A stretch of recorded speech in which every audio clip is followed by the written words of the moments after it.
Колко е важно всъщност да съхраним информацията за нашия род? Ами много е важно. Така, ако трябва да бъда честна, е доста важно. Защо? В днешно време ние все повече се отдалечаваме от това, което е реално. Отдалечаваме се от себе си, отдалечаваме се от историята си, от рода си. И всъщност това отдалечаване ни кара все повече и по-осъзнато да търсим връзка с нашите корени. В днешно време има много неща, които са изкуствени. Изкуствен интелект, изкуствени мигли, изкуствени устни, изкуствени коси. А, Променяме се по начин, по който дори не можем да се познаем чрез новите технологии. Можем да си променим косата, начина по който изглеждаме, може да се направим по-слаби, може да се направим по-пълни, по-стегнати. И всичко това ни отдалечава от нашата истинска същност. А това, което сме ние, реално е това, което са оставили като наследство в нас, нашите родители, нашите баби, нашите дядовци.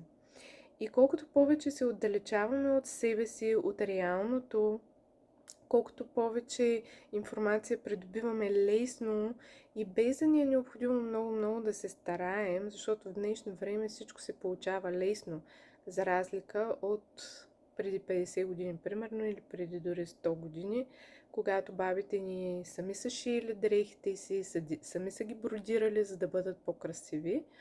В днешно време получаваме всичко сега, на момента и веднага. И може би това е причината хората да започват да търсят все повече допир и информация за роднините си. Защото осъзнават, че трябва да се заземят по някакъв начин. Да бъдат тук и сега, да разберат какви са, за да не изгубят своята същност. А това, кои сме ние, до голяма степен се дължи на това, кои са били родителите ни, какви са били бабите и дядовците ни, техните родители и така нататък поколения назад.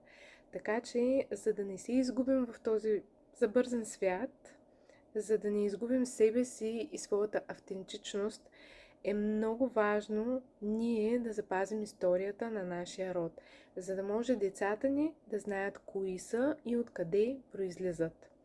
Какви са тяхните таланти, какви са техните силни страни, кои са заплахите, които дебнат в техния живот поради някаква стара тайна или събитие в рода.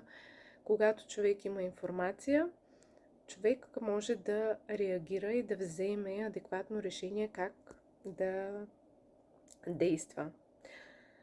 Малко по-дълго стана, отколкото ми се искаше това видео, но информацията е много важна. Търсете информация, записвайте я, съхранявайте я.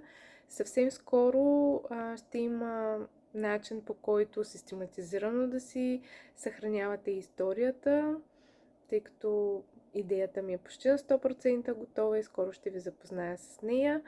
Така че връщайте се към корените си, заземявайте се, за да не изгубите своята автентичност.